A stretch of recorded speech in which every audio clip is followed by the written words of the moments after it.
আসসালামু আলাইকুম। শুরু করছি আমৃত ভালোবাসি তোকে পর্ব 42। লিখেছেন সালমা চৌধুরী। তানভীর নিজের রুমে পড়তেছে, যদিও পড়াশোনার প্রতি তার প্রবল বিতৃষ্ণা, কিন্তু কিছু করার নেই।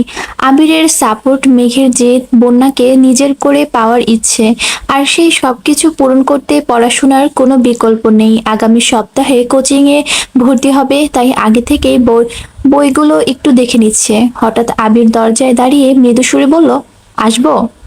আসো। তোমার আবার অনুমতি নিতে হয় নাকি?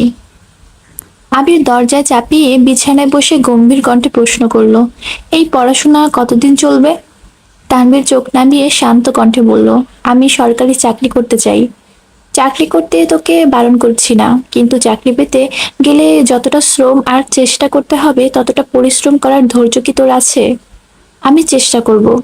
আবির চাপা সুরে বলতে শুরু করলো, দেখ তানবীর, আমি আজ পর্যন্ত তোকে কোনো কিছুতেই বারণ করিনি। তুই যখন যা চেয়েছিস, নিজের সামর্থ্য না থাকলেও কোনো না কোনোভাবে ম্যানেজ করে দিয়েছি। রাজনীতি করতে চেয়েছিস, আমার অনিচ্ছা সত্ত্বেও তোর খুশির জন্য রাজি হয়েছিলাম। ইদানিং তুই সিদ্ধান্ত নিয়েছিস রাজনীতি করবি না, আমি তাতেও সম্মতি দিয়েছি। এখন তুই পড়াশোনা করতে চাচ্ছিস, আমার এতেও কোনো আপত্তি নেই। কিন্তু কথা হলো, তোর নিজের উপর কনফিডেন্স আনতে হবে। যতবার ভেঙে পড়বি, ততবার নিজেকে নিজের সাহস দিতে হবে। পারি না, মনে থাকে না, পারবো না, এগুলো কমন কথা, কিন্তু এগুলোর সাথে আরেকটা কথা আছে, আমাকে পারতেই হবে। যদি এই কথাটা মাথায় রাখিস, তবেই তুই সফল হতে পারবি। ধৈর্য আর পরিশ্রম একদিন সফল এনেই দিবেই। তানভীর গুরুভাব কণ্ঠে বলল, আমার সিদ্ধান্ত আর নড়চড় হবে না। আল্লাহ সহায় থাকলে আমি সরকারি চাকরি নিয়েই ছাড়বো, ইনশাল্লাহ। ইনশাল্লাহ। আরেকটা কথা বলবো? বলো। বন্যার প্রতি তোর ইমোশন কি সত্যি, নাকি এত দোটানা আছে?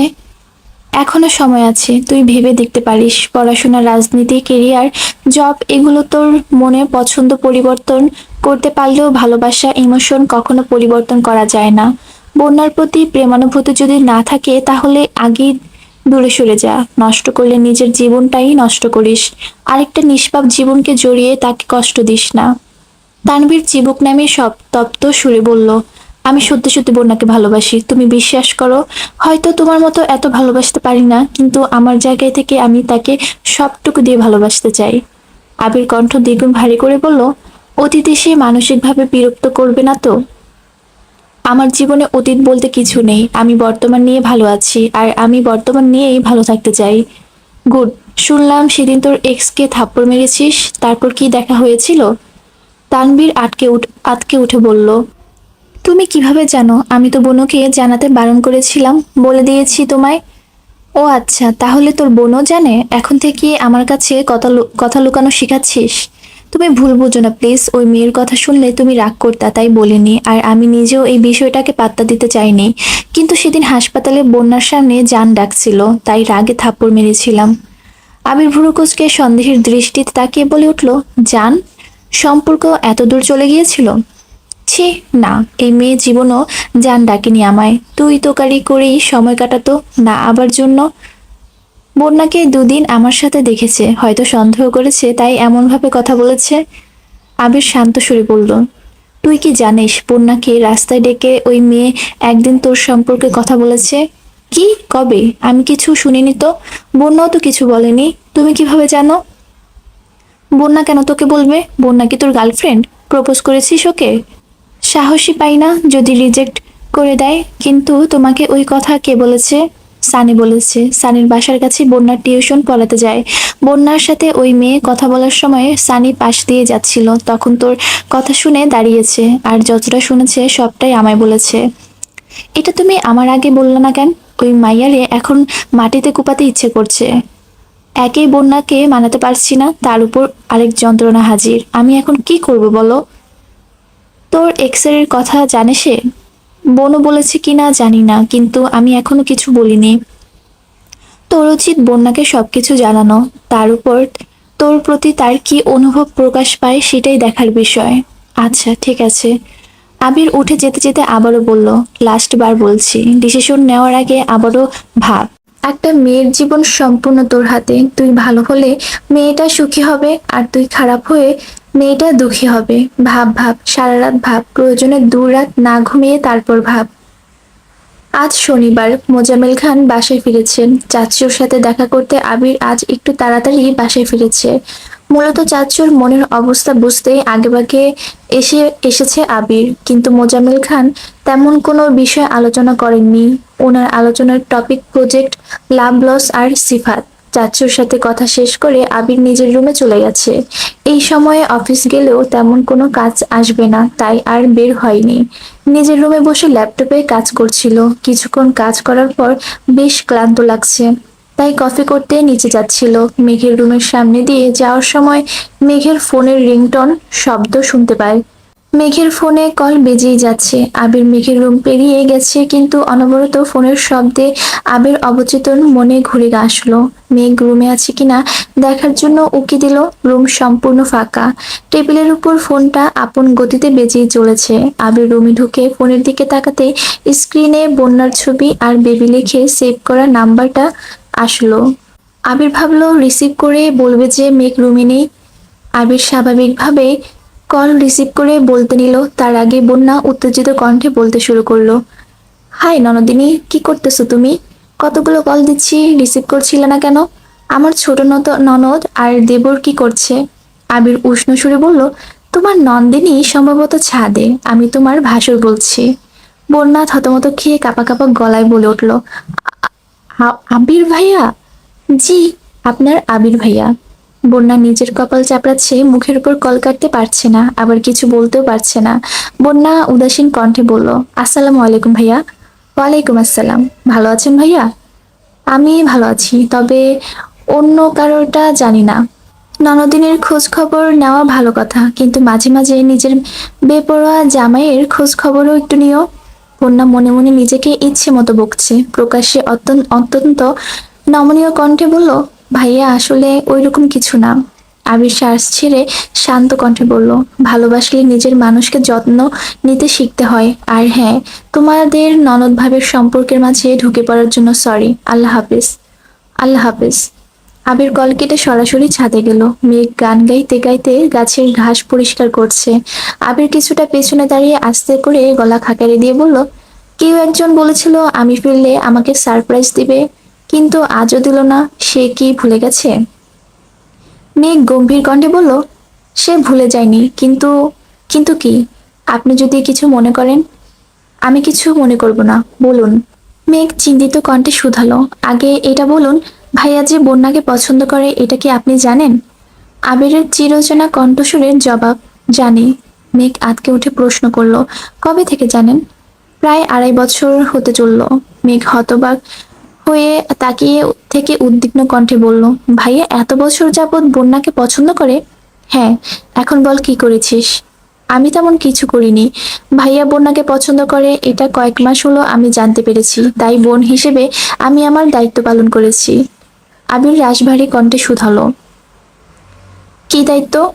মেঘ আস্তে করে বলল, আমি আর মিম বন্যাকে ভাবি হওয়ার জন্য প্রপোজ করেছি, আর ভাগ্যক্রমে বন্যাও রাজি হয়ে গেছে। আপনাকে ভিডিও দেখাবো নে।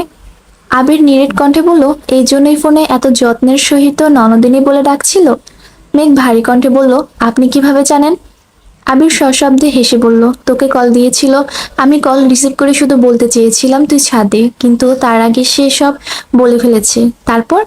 তারপর আর কি? সে যেহেতু ননদ দেবরের খোঁজ নিচ্ছে, তাই ভাসুর হিসেবে আমারও তো পরিচয়টা দিতে হয়, তাই দিয়ে আসছি পরিচয়। এটা কি করলেন আপনি? আবির ঠাট্টার সুরে বলল, আমি তো কিছু করলামই না। মেঘ কপাল গুটিয়ে শুকনো নেত্রে তাকাতে আবির মুচকি হেসে নিচে চলে গেছে। 2 দিন কেটে গেছে। আবির বন্যার ব্যাপারে তানবীরকে কিছুই জানায়নি, কারণ তানবীরকে ভাবার জন্য 2 দিন সময় দিয়েছিল। তানবীর 2 দিন পর সুন্দরভাবে তার মতামত জানিয়েছে। সে বন্যাকে ছাড়া সে আর কাউকে পছন্দ কিংবা ভালোবাসতে পারবে না। বন্যার জন্য সে সবকিছু করতে পারে, আরো অনেক কিছু বলেছে। আবির সব শুনে শান্ত কণ্ঠে বলল, তুই চাইলে বন্যাকে তোর মনের কথা বলতে পারিস। তানবীরকে বিস্তারিত কিছু না বললেও কিছু কথাটা টুকটাক বুঝিয়েছে। আজ সকাল থেকে খানবাড়ির পরিবেশ অন্যরকম। মোজাম্মেল খানের শরীর খারাপ, তাই অফিসে যাবেন না। তানভীর একটা কাজে বেরিয়েছে। আবির আব্বুর অফিসে ছোটখাটো একটা মিটিং আছে, তাই আবির দ্রুত রেডি হয়ে বেরিয়ে গেছে। মেঘ খেতে গিয়ে দেখে টেবিলে সম্পূর্ণ ফাঁকা, তাই না খেয়ে আবিরকে দেখতে গেল। আবির রুমে নিয়ে দেখে মেঘের মন কিছুটা খারাপ হয়ে গেছে। আজ সকালে কল পর্যন্ত দেয়নি আবির। আবির খোঁজ নিতে মেঘ বেলকনিতে দাঁড়িয়ে আবিরের নাম্বারে কল দিল। আচমকা রুমের ভেতর থেকে রিংটোন বাজছে। পাগল তোর জন্য রে, পাগল এমন পাগল। মুখে বলি দূরে যা, মন বলে থেকে যা। দূরে গেলে মন বুঝে তুই কত আপন। সরি, গানটা আসলে গেয়ে শোনাতে পারলাম না, গলার অবস্থা খুবই খারাপ। কল বাজতে বাজতে কেটে গেছে। আবির রিসিভ করেনি।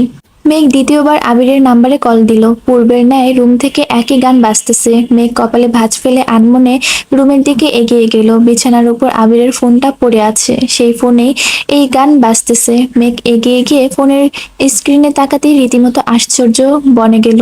মেঘ আর আবির একসঙ্গে বৃষ্টিতে ভিজছে, এমন একটা ছবি ভেসে উঠেছে। মেঘ আশ্চর্যজনিত হয়ে তাকিয়ে আছে। মস্তিষ্কের নিউরনগুলো ছুটছে দিক বিদিক। বুকের বাপাসটা অদ্ভুত অনুভূতিতে মেতেছে। অনেকদিন আগে আবিরের ফোনে নিজের নাম দেখার ইচ্ছে হয়েছিল মেঘের, তবে সেটা কেবলমাত্র ইচ্ছে ছিল। এখন তার এক বিন্দু মনে ছিল না। গত পরশুদিনও রাতেও মেঘ বন্যাকে কল দিয়ে মন খারাপ করে বলেছিল আবির ভাই দেশে ফিরেছে, তবুও তাকে ভালোবাসার কথা বলছে না, প্রপোজ পর্যন্ত করছে না। বন্যা অনেক বুঝিয়ে শুনে ঘুমাতে বলেছে। আজ সেই আবির ভাইয়ের ফোনে নিজের নাম, ছবি আর গানের রিংটোন শুনে মেঘ নিজের চোখ আর কানকে বিশ্বাস করতে পারছে না। আনন্দে মেঘের দু চোখ টলমল করছে। ভেতরটা আনন্দে ভরে গেছে, প্রকাশ করার ভাষা হারিয়ে ফেলেছে। আচমকা আবিরের বাইকের শব্দ শুনে ফোন ফেলে মেঘ দ্রুত নিজের রুমে গেছে।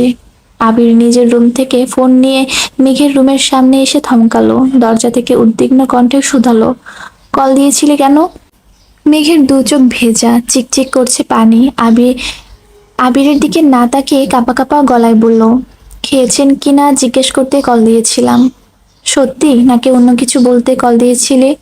মেঘ স্বাভাবিক কণ্ঠে বলল, এমনিতেই কল দিয়েছিলাম, অন্য কোনো কারণ নেই। আবির মেঘের দিকে ভালোভাবে তাকালো। মাথায় ওড়না দিয়ে মুখ মুখ ঢেকে বসে আছে। আবির মৃদু হেসে বলল, হঠাৎ লাজুকলতার সাজার কারণ কি? এমনি, আপনি অফিসে যান। এদিকে আলী আহমদ খান বারবার কল দিচ্ছেন, 11টায় মিটিং টাইম, যত দ্রুত সম্ভব যেতে হবে। আবির মেঘের দিক থেকে বিদায় নিয়ে দ্রুত চলে গেছে। আবির বাসা থেকে বের হতেই মেঘ বন্যার নাম্বারে কল দিল। প্রথমবার রিসিভ হয়নি, এরপর থেকে নেটওয়ার্ক বিজি, ব্যস্ত বলছে। অনেকক্ষণ ট্রাই করার পর একবার কল ঢুকেছে। বন্যা কল রিসিভ করে উত্তেজিত কণ্ঠে চেঁচিয়ে উঠল, বেবি তুই জিতে গেছিস। এই পাশ থেকে মেঘও বলে উঠল, বেবি আমি ওনার ভালোবাসার প্রমাণ পেয়ে গেছি রে। বন্যা আর মেঘ একসঙ্গে চিল্লাচিল্লি শুরু করেছে। মেঘ বলছে সে আগে বলবে, ওদিকে বন্যা বলছে বন্যা আগে বলবে। বাধ্য হয়ে মেঘের কথাই আগে শুনতে হলো। মেঘের কথা শেষ হতে বন্যা বলে উঠল, তুই একবার বলেছিলি না হয়তো আবির ভাইয়া বিদেশে যাওয়ার আগে থেকে তোকে ভালোবাসে। এটা মিথ্যে না, একদম সত্যি। আবির ভাইয়া তোকে তখন থেকেই ভালোবাসেন। তোকে কে বলেছে? তোর ভাই গতকাল রাতে কল দিয়েছিল, আপু বাসায় নেই, তাই এই সুযোগে ওনার সাথে অনেকক্ষণ কথা বলতে পেরেছি। তোকে বিস্তারিত ঘটনা পরে বলবো। সবচেয়ে বড় কথা হলো তোর ভাই সবকিছু জানতো। মেঘ শক্ত কণ্ঠে বলল, আমি এতদিন যে প্রমাণ খুঁজছিলাম আজ সেই সব প্রমাণ পেয়ে গেছি। এখন কি করবি? মেঘ একটু ভেবে শান্ত কণ্ঠে বলল, এই জীবনে ওনার প্রপোজ আশা করাটা বোকামি ছাড়া কিছুই হবে না। যেহেতু আমি প্রমাণ পেয়ে গেছি, তাই আমি আজই ওনাকে প্রপোজ করব। কিভাবে? মেঘ মুচকি হেসে বলল, তুই একটা হেল্প করতে পারবি? কি হেল্প?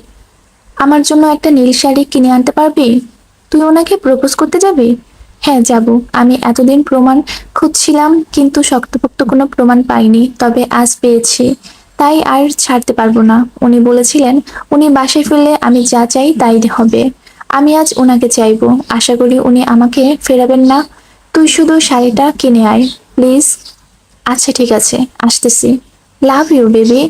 লাভ ইউ আমার না বলে আমার ভাসুরকে বলিয়েন। মেঘ লাজুক হেসে বলল, উফ, আমার না ভাবতেই লজ্জা লজ্জা লাগছে। বন্যা হেসে বলল, তুই রেডি হ, আমি শাড়ি কিনে নিয়ে আসছি। মেঘের হৃদয়ের অন্তরস্থল অনবরত কম্পিত হচ্ছে। হৃৎপিণ্ডের দিক বিদিক ছুটাছুটি শুরু করেছে। চোখের সামনে জ্বলজ্বল করছে আবিরের ফোনের স্ক্রিনে দেখা নাম আর শ্রাবণের বৃষ্টিতে জলশক্তির দুজনের ছবিটা। গত বছরের জমে থাকা প্রেমানুভূতিগুলো আজ যেন স্বস্তি পেল। মেঘ ড্রেসিং টেবিলের সামনে দাঁড়িয়ে আনমনে ভেবে যাচ্ছে। ঠোঁট জুড়ে তার লাজুক হাসি লেগেই আছে। বন্যা মেঘদের বাসার আসতে আসতে দুপুর হয়ে গেছে। অনেক দোকান ঘুরে মেঘের জন্য একটা নীল রঙের শাড়ি নিয়ে আসছে। বন্যা আসতেই মেঘ হুটোপুটি করে শাড়ি বের করে দেখতে লাগলো। মূলত সেদিন পার্কে শাড়ি পরা মেয়েটাকে দেখার পর থেকেই মেঘের মনে সেটা স্থির হয়ে গেছে। মেয়েটা অন্য রঙের শাড়ি পরলেও মেঘ নীল রঙের শাড়ি পরেছে, কারণ সাদা কালো ব্যতীত আবিরের প্রিয় রঙের তালিকায় নীল রংটাই আছে। তাছাড়া মেঘ আগেও খেয়াল করেছে সেই নীল রঙের জামা পরলে আবিরের অভিপ্রায় সম্পূর্ণ বদলে যায়, অপলক দৃষ্টিতে তাকিয়ে থাকে। তাই আজ ইচ্ছে করে নীল রঙের শাড়ি পরেছে, যেন আবির ভাই মেঘকে দেখে ফিদা হয়ে যায় আর মেঘ যা বলে সব মেনে নেয়। বন্যা মেঘকে সাজিয়ে দিচ্ছে, বিশেষ করে শাড়িটা বন্যাই পরিয়ে দিচ্ছে। খুব ভালো করে না পারলেও বন্যা টুকটাক শাড়ি পরাতে পারে। মেঘ হঠাৎ প্রশ্ন করলো, ভাইয়া কল দিয়ে তোকে কি বলেছে রে? তোর ভাইয়া তো অনেক কিছুই বলতে চাইছিল, কিন্তু আমি সেসবে পাত্তা দেইনি। কেন? সেদিন আমার কল আবির ভাইয়া রিসিভ করার পরেই বুঝেছিলাম আবির ভাইয়া তোর ভাইকে বলবে আর তোর ভাই আমাকে কল দিবেই দিবে। তাই আমি মনে মনে প্রশ্ন সাজিয়ে রেখেছিলাম। তোর সঙ্গে এত বছর যাবৎ চলছি আমি, আজ পর্যন্ত তোর ব্যাপারে কোনো সিদ্ধান্ত ওনাকে একা নিতে দেখিনি। প্রথম প্রথম ভাবতাম আবির ভাইয়া ওনার বেস্ট ফ্রেন্ডের মতো, বড় ভাইও তাই হয়তো বলেন বা জিজ্ঞেস করেন, কিন্তু ধীরে ধীরে সেটা বাড়লো। আবির ভাইয়ার প্রতি তোর ক্ষোভ ছিল এত বছর, তাই আমি তোকেও ওইভাবে কিছু বলিনি। তবে ইদানিং ওনার সাথে আমার বেশ কয়েকবার আলাদাভাবে দেখা হয়েছে, বিভিন্ন টপিক কথা হয়েছে, কিন্তু তোর টপিক আসলে ওনার মুখে আবির ভাইয়ের নাম এমনিতে চলে আসে। ভাইয়া বলেছে এটা করতে, ভাইয়া এটা করতে বারণ করেছে, ভাইয়াকে বলে দেখি, হয়তো মুখ ফুসকে বলে ফেলে। পরে বুঝতে পেরে কথা কাটিয়ে কাটিয়ে বলেন, বাসায় কথা বলতে হবে। তুই একদিন আবির ভাইয়ের কলেজে ফ্রেন্ডদের বিষয়ে বলেছিলি, এই সবগুলো বিষয় আমার মাথায় ছিল।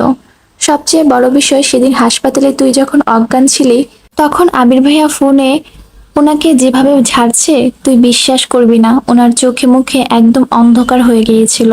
তারপরে উনি একটা টু শব্দ পর্যন্ত করেনি। সেদিনই শিওর হয়েছিলাম উনি কিছু না কিছু হলেও জানেন। আমি শুধু ওনাকে জিজ্ঞেস করার সুযোগে খুঁজছিলাম। গতকাল উনি কল দিলেন, আপু ওর বাসায় নেই, এই সুযোগে রাতে 3টার উপরে পর্যন্ত শুধু তোর বিষয়ে কথা বলেছি। তোকে কথাগুলো জানানোর জন্যই আমার ভেতরটা ছটফট করছিল, কিন্তু ঘুমে চোখও টানছিল। ওনার সাথে কথা বলতে বলতে কখন জানি ঘুমিয়ে পড়েছিলাম। সকাল সজাগ হয়ে আগে তোকে কল দিয়েছি। মেঘ উত্তেজিত কণ্ঠে শুধালো, ভাইয়া কি বলেছে? আমি প্রথমেই ওনাকে জিজ্ঞেস করেছি, সেদিন হাসপাতালে কি আবির ভাইয়া কল দিয়েছিলেন? উনি উত্তরে হ্যাঁ বলেছিলেন। আমি আবারও জিজ্ঞেস করেছি, আবির ভাইয়া কি মেঘকে পছন্দ করেন? উনি এর উত্তরে হ্যাঁই বলেছেন। তখন আমি সরাসরি জিজ্ঞেস করি, আবির ভাইয়া কি বাইরের পড়তে যাওয়ার আগে থেকেই মেঘকে পছন্দ করেন? হ্যাঁ কিনা না? উনি সঙ্গে সঙ্গে উত্তর দিয়েছেন হ্যাঁ। তারপর আরো কয়েকটা প্রশ্ন করেছি, উনি সবগুলোতেই ঠিকঠাক উত্তর দিয়েছেন। তুই জিজ্ঞেস করিসনি ভাইয়া কবে থেকে জানে? জিজ্ঞেস করেছি, উনি বলেছেন উনি অনেক আগে থেকেই সবকিছু জানেন। মেঘ চেঁচিয়ে উঠল, হোয়াট? ভাইয়া আমার সাথে এত বড় ধোঁকাবাজিটা করতে পারলো? বন্যা শান্ত সুরে বলল, গতকাল রাতে এই কথা শোনা মাত্রই আমিও চিৎকার করেছিলাম। রাগে কটমট করে বলেছিলাম, আপনি সবকিছু জানার পরও মেঘকে এত কষ্ট কেন দিচ্ছেন? আপনি জানেন মেঘ আপনাকে পাগলের মতো ভালোবাসে, তারপরেও আপনি এটা কিভাবে করতে পারলেন? তখন উনি বলেছিল উনি আবির ভাইয়ের কথার উপর কিছু বলতে পারতেন না, আর কখনো পারবেনও না। আমার মেজাজ আরো বেশি খারাপ হয়ে গিয়েছিল। আমি মুখ ফুসকে বলে ফেলেছিলাম, আবির ভাইয়ের মধ্যে যদি বিন্দুমাত্র মনুষ্যত্ব বোধ থাকতো তাহলে মেঘকে এত কষ্ট দিত না। মেঘ শান্ত সুরে জিজ্ঞেস করলো, ভাইয়া ধমক দেয়নি তোকে? না, ধমক দেননি, তবে রাগে রাগে বলেছেন, তুমি ভাইয়ার সম্পর্কে কতটা জানো যে ভাইয়াকে নিয়ে এসব কথা বলেছো? ভাইয়া বনুকে যতটা ভালোবাসে আর বনুর ব্যাপারে যে পরিমাণ পজিটিভ, আমি সারা জীবনও তার একাংশ হতে পারবো না। মেঘ মুখ ফুলিয়ে শ্বাস ছেড়ে বলল, এই অফুরন্ত ভালোবাসা কোথায় ছিল এতদিন? বন্যা মুচকি হেসে বলল, তার থেকেও বড় শকিং নিউজ শুনবি? কি? আবির ভাইয়ের অবর্তমানে 7 বছর তুই যে রিল্যাক্স জীবন কাটিয়েছিস সেই সবটাই ছিল আবির ভাইয়ের প্ল্যান। তুই হয়তো প্রকাশ্যে বা স্বইচ্ছায় আবির ভাইয়ের সঙ্গে কোনোদিন কথা বলিসনি, কিন্তু উনি ঠিকই তোর কথা শুনেছেন। এমন একটা দিন বাদ যায়নি যে তোর কণ্ঠ না শুনে ভাইয়া ঘুমিয়েছেন। তুই রাগ করলে মাঝে মাঝরাতে তোর ভাই ঘুম থেকে ডেকে নিজের রান্না করে বা তোর পছন্দের খাবার এনে তোকে সামনে বসিয়ে খাইয়ে তোর রাগ ভাঙানোর চেষ্টা করতো ঠিকই, কিন্তু তখন ফোনের ওপাশে আবির ভাইয়া থাকতেন। শুধুমাত্র তোর কথা শোনার জন্য উনি আলাদা ফোন ইউজ করতেন। ঘন্টার পর ঘন্টা তোর ভাইয়ের সঙ্গে অডিও কলে থাকতেন। তোর ভাইয়া আরো যা যা বলেছেন তা শুনে আমি রীতিমতো আকাশ থেকে পড়েছি রে। তোর অভিমানের তোপে পড়ে এক প্রকার বাধ্য হয়ে বাড়ি ছেড়েছিলেন উনি, অথচ দূরে থেকেও পাগলের মতো ভালোবেসে গিয়েছেন। তুই বোন অনেক লাকি রে। দোয়া করি যেন সারা জীবন আবির ভাইয়া স্প্যারো হয়ে থাকতে পারিস। মেঘ মিষ্টি করে হেসে শাড়ির আঁচল ছড়িয়ে ড্রেসিং টেবিলের দিকে তাকিয়ে বলল, ইনশাল্লাহ। এখন বল, আমায় কেমন লাগছে? ওনাকে পাগল করার জন্য যথেষ্ট না?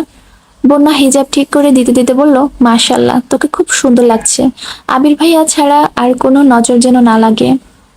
দুপুরের পর থেকে ড্রয়িং রুমে ফাঁকা থাকে, তবুও মেঘ আর বোনা চুপি চুপি বাসা থেকে বেরিয়েছে। মেঘের আব্বু আজ বাসায় আছেন। মেয়ে এত সেজেগুজে বের হচ্ছে দেখলে নিশ্চিত শখানের প্রশ্ন করতে শুরু করবেন। মুহূর্তে তানভীর আবির সবাইকে জড়ো করে ফেলবেন, এই ভয়ে লুকিয়ে বের হতে হচ্ছে। বাসা থেকে বেরিয়ে দুজনেই দুই রিক্সা নিয়ে আলাদা আলাদা গন্তব্যে রওনা দিল। বন্যা সরাসরি বাসায় যাচ্ছে, মেঘ পার্কে যাচ্ছে। যাওয়ার সময় একগুচ্ছ আর হলুদ গোলাপও সঙ্গে নিয়েছে। জ্যাম পার করে পার্ক পর্যন্ত আসতেই মেঘের অনেকটাই সময় লেগেছে। আজ অফিস ডে হওয়ায় পার্ক খুব বেশি মানুষ ভিড় নেই, আবার একেবারে ফাঁকাও না। শাড়ি পরে একা একা হাঁটতেও খুব বিরক্ত লাগছে। কিছু দূর গিয়ে নিজের গাছের নিচে একটা ব্রাঞ্চে বসলো, ফুলগুলো পাশে রেখে ফোনটা হাতে নিল। আবিরকে ফোন দেওয়ার খুব চেষ্টা করছে, কিন্তু ভয়ে হাত কাঁপছে। বাসা থেকে খুব সাহস নিয়ে বের হলেও পার্ক পর্যন্ত আসতে আসতে সাহসের ছিটে ফোঁটা বেঁচে নেই। হাতের কম্পনের কারণে কাচের চুড়িগুলো একে অন্যের সঙ্গে বাড়ি খাচ্ছে। মেঘ সঙ্গে সঙ্গে ফোন পাশে রেখে চুড়ি খুলতে শুরু করলো। নিজের উপর প্রচন্ড রাগ হচ্ছে, শরীর ঘামছে। লাল টকটকে রঙের লিপস্টিক রাঙ্গা উষ্ঠদয় তীর তীর করে কাঁপছে। অকস্মাৎ বন্যার কল আসছে। কল রিসিভ করতে বন্যা বলল, আবির ভাইয়াকে কল দিয়েছিস? সাহস পাচ্ছি না রে। আমি জানতাম তুই এমন কাণ্ড করবি। জোরে নিঃশ্বাস নিয়ে কল দে ওনাকে, যা হওয়ার হবে। মেঘ কাঁপা কাঁপা গলায় বলল, ঠিক আছে, দেখছি।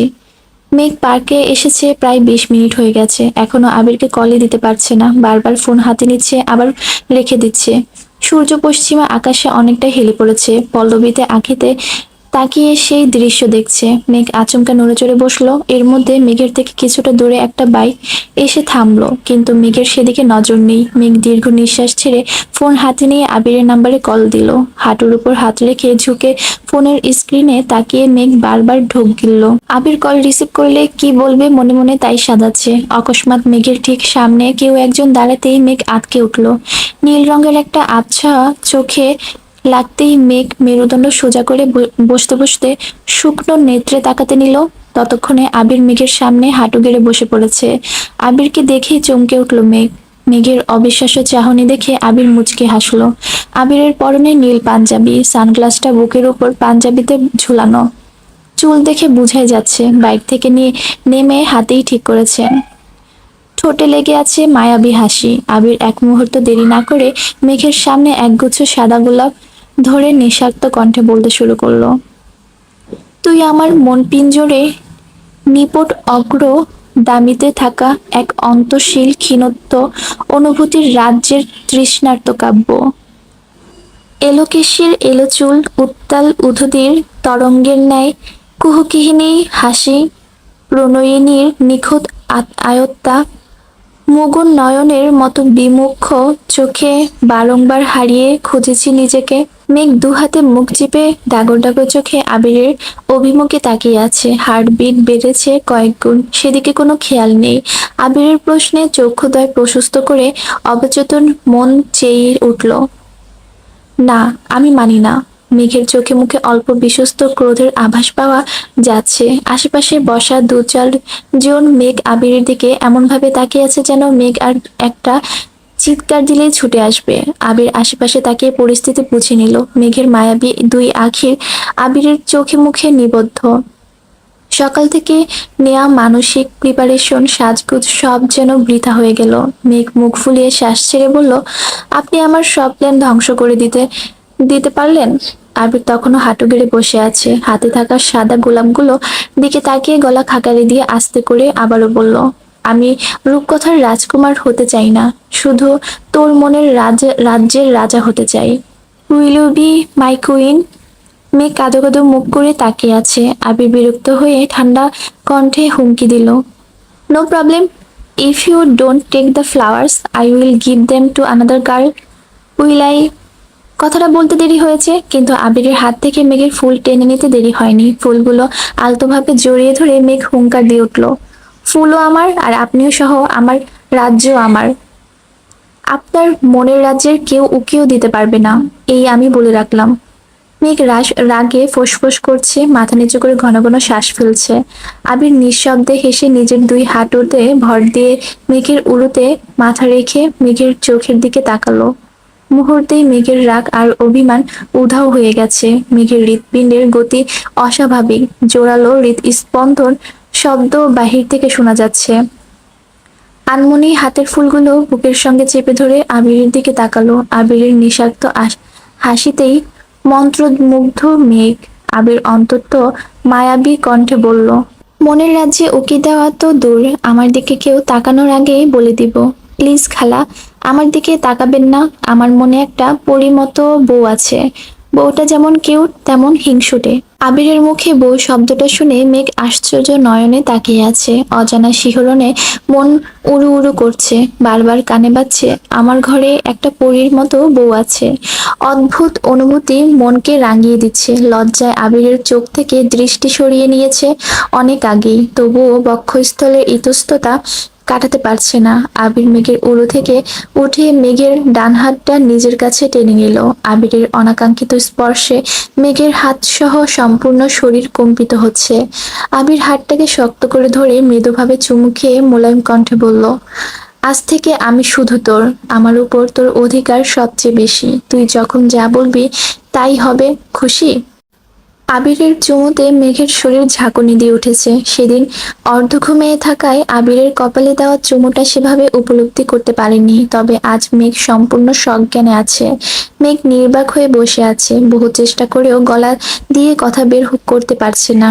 যে আবির ভাইয়ের প্রণয়ের স্রোতে সর্বক্ষণ ভেসে যেতে চায়, সেই আবিরের প্রেমিক সুলভ আচরণ আবেগময় কোথায় কোনো প্রত্যুত্তর করতে পারছে না। মেঘ আকাশের দিকে তাকিয়ে দীর্ঘ নিঃশ্বাস ছাড়লো।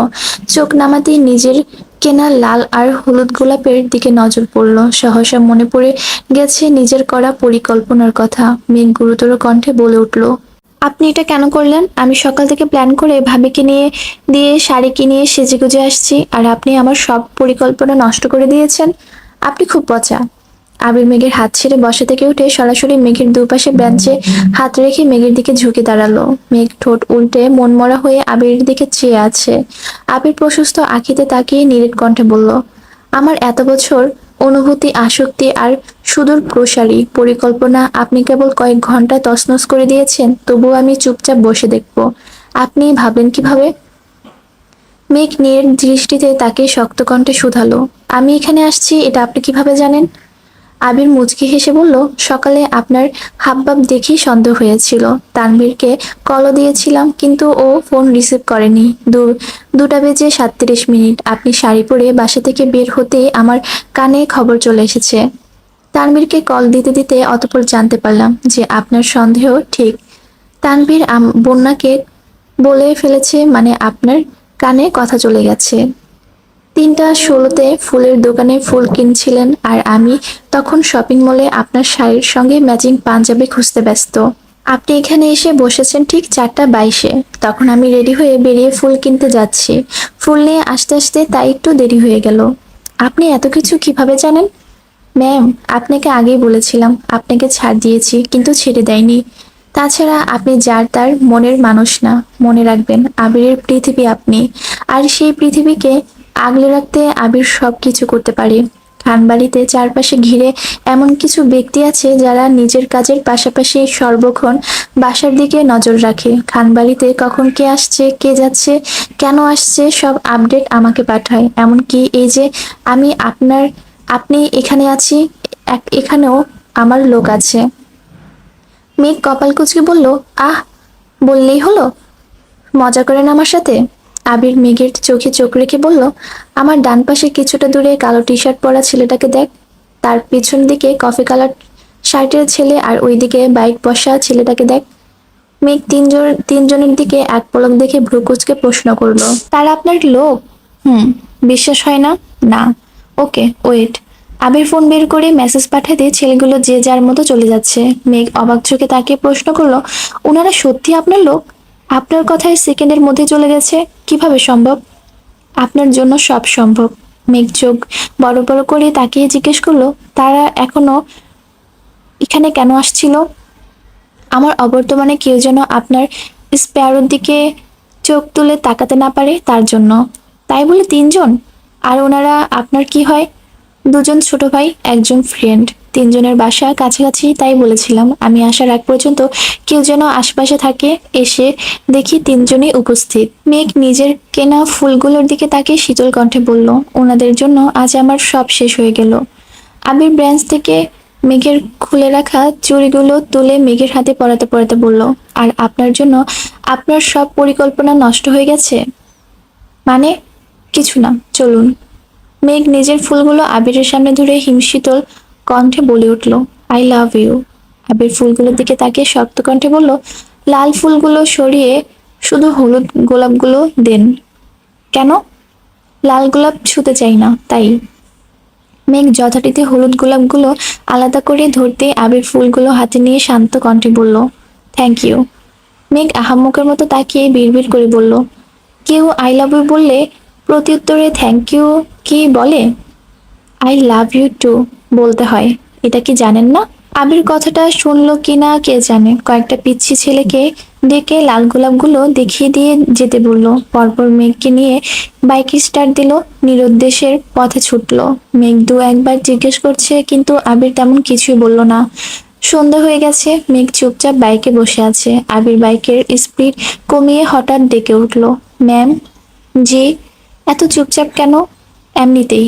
আবির রাস্তার পাশে বাইক থামিয়ে ঘাড় কাত করে মেঘকে খানিক দেখে নিল। আবির মেঘের দু হাত এনে নিজের পেটের উপর রেখে রাশভারী কণ্ঠে বলল, আজ থেকে এই হাতের অবস্থান এখানে। মেঘ আনমনে হেসে আবিরের গা ঘেঁষে বসলো। পিছন থেকে আলতোভাবে আবিরের পেট আঁকড়ে ধরলো। আবির যথারীতি আবারও বাইক স্টার্ট দিল। শহর থেকে বেরিয়ে অনেকটা রাস্তা গিয়ে আবির বাইক থামালো। আশেপাশে কয়েকটা দোকান ছাড়া তেমন বাড়িঘর নেই, একদম কোলাহল শূন্য পরিবেশ। আবির মৃদু হেসে বলল, 5 মিনিটের জন্য আপনার চোখ বন্ধ বেঁধে দিলে আপনি কি রাগ করবেন? চোখ কেন বাঁধবেন? সেটা 5 মিনিট পরে বুঝবেন, প্লিজ। মেঘ আশেপাশে তাকিয়ে দেখছে, একে অপরিচিত জায়গা, তার উপর আশেপাশে মানুষও তেমন নেই। আবিরের মুখের দিকে তাকিয়ে চাপা সুরে বলল, ঠিক আছে। আবির একগাল হেসে মেঘের চোখ বন্ধ বেঁধে সঙ্গে সঙ্গে মেঘকে কোলে তুলে নিল। মেঘ আবিরের বুকে মাথা রেখে চুপ থেকে আবিরের স্পন্দনের শব্দ শুনছে। 2-3 মিনিট পর মেঘকে একটা জায়গায় নামালো। মেঘের চোখ তখনও বন্ধ। চোখ থেকে কাপড় সরতেই মেঘ আশ্চর্যজনিত নয়নে তাকালো। এটা একটা বাসা, যার গেটের উপর লেখা স্প্যারো ড্রিম হাউস। আবির অনুজ্জ সুরে বলল, ম্যাম, আপনার গিফট। মেঘের বিস্ময় যেন কমছেই না। আবির মেঘের হাতটা শক্ত করে ধরে দরজার সামনে দাঁড়ালো। আবির চোখের ইশারায় মেঘকে দরজা খুলতে বলল। মেঘ বাম হাতে আস্তে করে দরজা ধাক্কা দিতে দরজা খুলে গেছে। অকস্মাৎ বাড়ির ভেতরের সাউন্ড বক্সের গান বাজতে শুরু করলো। শোনো, বলি তোমায়, না বলা কথাগুলো আজ বলে দিতে চাই। বলো, কি বলতে চাও? সারাটি জীবন ধরে শুনে যেতে চাই। ভালোবাসি আমি যে তোমায়, এই কথাটাই ছিল শুধু বলার, ভালোবাসি আমিও তোমায়, সব কথা কি মুখে বলে দিতে হয়।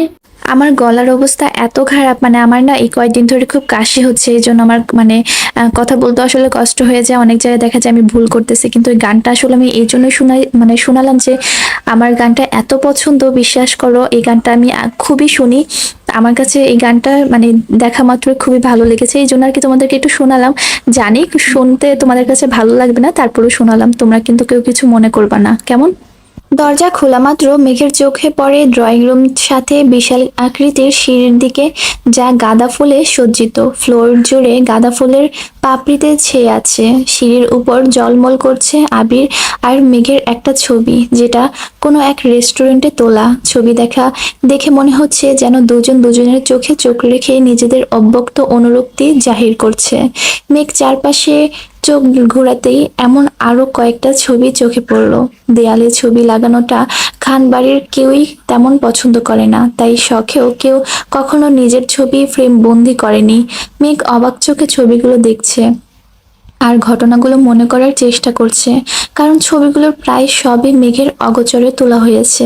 আবির মোলায়েম কণ্ঠে বলল, চিন্তা করিস না, ছবিগুলো সরিয়ে দিব, এগুলো শুধু স্পেশাল দিনের জন্য করিয়েছি। ছবিগুলোর থেকে মেঘের দৃষ্টি সরল। আবির মেঘের হাতটা আর একটু শক্ত করে ধরে পা বাড়ালো।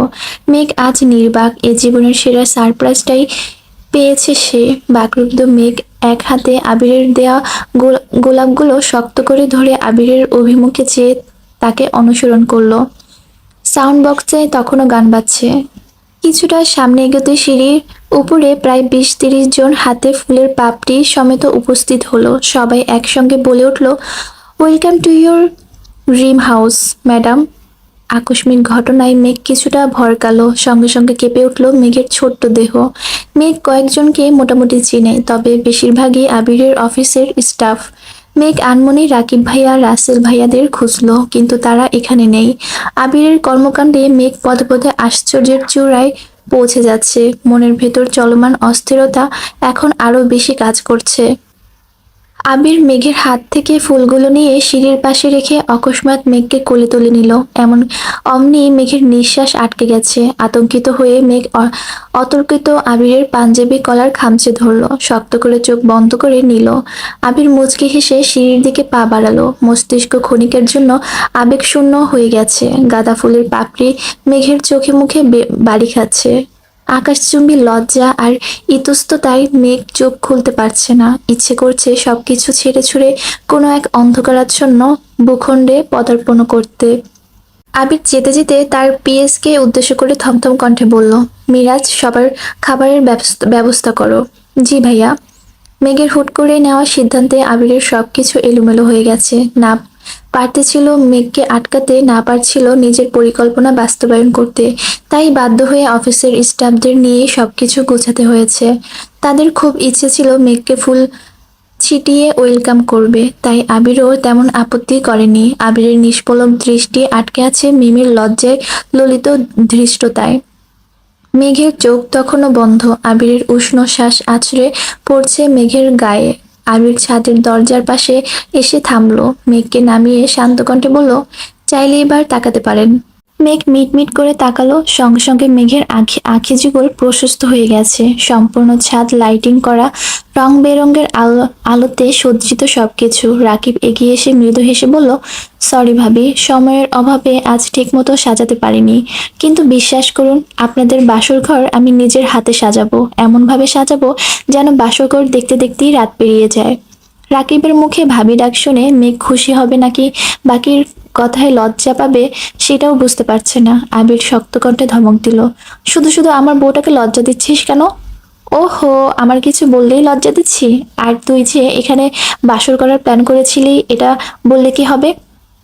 আবির চোখ রাঙিয়ে পরপর মেঘের দিকে তাকে শান্ত কণ্ঠে বলল, বিয়ে করে রাকিবের মাথা নষ্ট হয়ে গেছে, তুই কিছু মনে করিস না, চল ওইদিকে। সাউন্ড বক্সে এখনো গান বেজে চলছে। ছাদের একপাশে যেতেই মেঘ আরেক দফায় বিস্মিত হলো।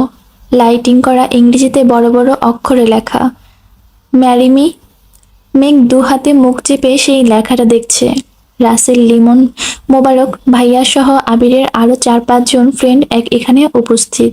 এই অপরূপ মুহূর্তের কথা মেঘ কল্পনা তো ভাবতে পারেনি। ছাদের এই কর্নারটা কাঁচা ফুল দিয়ে এমন সাজানো, যা দেখে মেঘের চোখেই সরছে না। রাসেলরা সবাই আতশবাজি সহ আরো কিছু জিনিসপত্র নিয়ে চুপচাপ দাঁড়িয়ে আছে। মেঘ আবিরকে দেখার জন্য আলতোভাবে চোখ ঘোরালো। আবির হাঁটু গেড়ে বসে মেঘের দিকে তার একটা আংটি ধরে ক্ষীণ সুরে বলল, তুই আমার অবসন্ন হৃদয়ের অস্ফুষ্ট প্রফুল্লতা, আমার প্রণয়ের একমাত্র পরিণীতা। আবিরের ধারালো ছুরির ন্যায় চাহনি পুনরায় নিষাক্ত কণ্ঠে বলল, will you be my soulmate? মেঘ আবেগময় কণ্ঠে ঝটপট বলল, ইয়েস।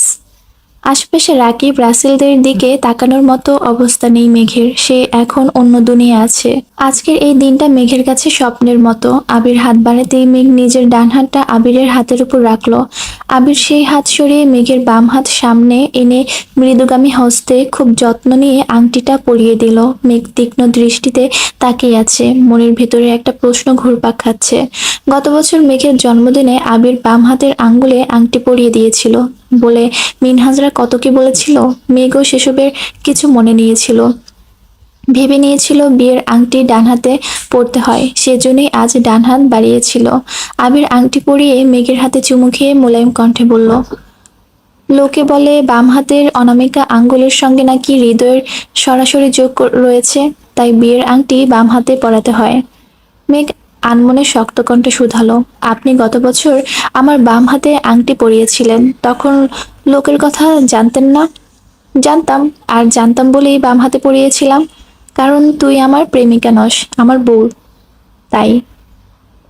মেঘ অপলক দৃষ্টিতে আবিরের মুখের পানে তাকিয়ে আছে। কতটা শক্ত কণ্ঠে আবির বারবার মেঘকে বউ বলে সম্বোধন করছে, অথচ গত 2 বছরে এই মানুষটার মুখ থেকে একটা টু শব্দ পর্যন্ত বের হয়নি। লিমন স্বাভাবিক কণ্ঠে শুধালো, এখন কি আতশবাজি ফুটাতে পারি?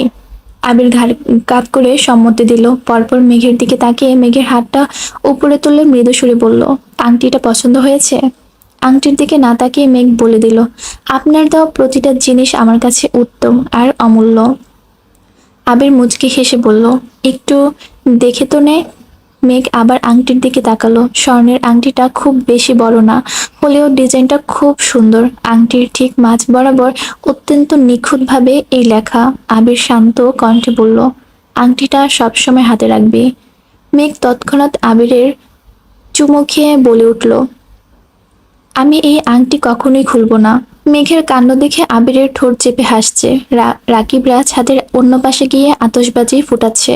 বাজির শব্দে মেঘ সেদিকে তাকিয়ে উত্তেজিত কণ্ঠে বলল, আমিও বাজি ফুটাবো। ওকে। মেঘ একটা ফোটানোর চেষ্টা করছে, অতঃপর দূরে সরে এসেছে। দাঁড়িয়ে দাঁড়িয়ে তাদের হই হুল্লোড় দেখছে আর হাসছে।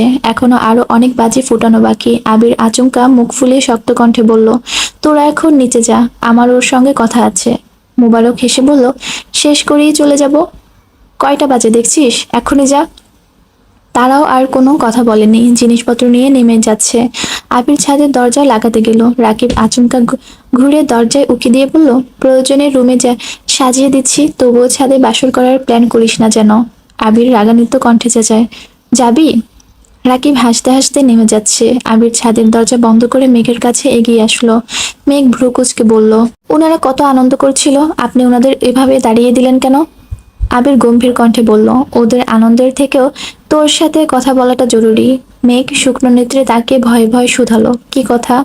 ভয়ে মেঘের বুক কাঁপছে। বিকেল থেকে এখন পর্যন্ত ঘটা প্রতিটা দৃশ্য চোখের সামনে ভাসছে। আনমনে বলে উঠল, আপনি আবারও আমায় ছেড়ে চলে যাবেন না তো? আজকের এই স্পেশাল দিনে মেঘের মুখে এমন আজগুবি প্রশ্নে আবির খুব বিরক্ত হলো। কপালে কয়েক স্তর ভাঁজ ফেলে চোখ ছোট করে বলল, তোর চোখের পাতায় কি লাগছে দেখি, চোখটা বন্ধ করতো। মেঘ সঙ্গে সঙ্গে চোখ বন্ধ করে শুধালো, কি লাগছে? আবির 1 সেকেন্ড দেরি না করে মেঘের লাল রঞ্জকে সুশোভিত ওষ্ঠে নিজের অধয় ছোঁয়ালো। অনাকাঙ্ক্ষিত স্পর্শে সহসা চোখ মেলল মেঘ। স্বাভাবিক তুলনায় 2 চোখ 3 গুণ প্রশস্ত হয়ে গেছে। মেঘের হৃদয় তোলপাড় করা রং বেরঙের অনুভূতিগুলো নিস্তব্ধ হয়ে গেছে। শ্বাসনালীতে ভয়ানক ঝড় চলছে। আবিরের খোঁচা খোঁচা দাড়ির আমসে মেঘের শিরা উপশিরা রক্ত সঞ্চালন পর্যন্ত বেড়ে গেছে। আবিরের উষ্ণ শ্বাস মেঘের নাকে মুখে লাগছে। মেঘ দু হাতে আবিরের বুকের ধাক্কা দিয়ে দূরে সরানোর চেষ্টা করলো। সরাতে তো পারলই না, উল্টো আবির মেঘের ওদরে পাশ আঁকড়ে ধরে মেঘের আরো ঘনিষ্ঠ হয়ে দাঁড়ালো। আবিরের ঘনিষ্ঠতায় মেঘের প্রশস্ত আঁখি আরো বেশি প্রশস্ত হলো। আবির অন্য হাত দিয়ে মেঘের দু চোখ বন্ধ করে দিল। আবিরের নিগড় সংস্পর্শে মেঘের গায়ের কাটা দিয়ে উঠছে। ঘামে জবজবে মেঘের শরীর বেয়ে অনর্গল পানি পড়ছে। নিজেকে ছড়ানোর চেষ্টায় ব্যর্থ হচ্ছে বারবার। মেঘের এলোমেলো নিঃশ্বাস কোনো কিছুই যেন আজ আবিরের থেকে ছাড়াতে পারল না মেঘকে। এভাবে কত মিনিট কেটেছে জানার নেই। আবির মেঘের অধর থেকে অধর সরিয়ে শক্ত করে জড়িয়ে ধরল মেঘকে। মেঘের কানের কাছে মুখ এগিয়ে ফিসফিস করে বলল, এখন থেকে বাজে কথা বললে এভাবে শাস্তি দিব, মনে থাকবে? মেঘ কণ্ঠ খাদে নামিয়ে আস্তে করে বলল, হুম।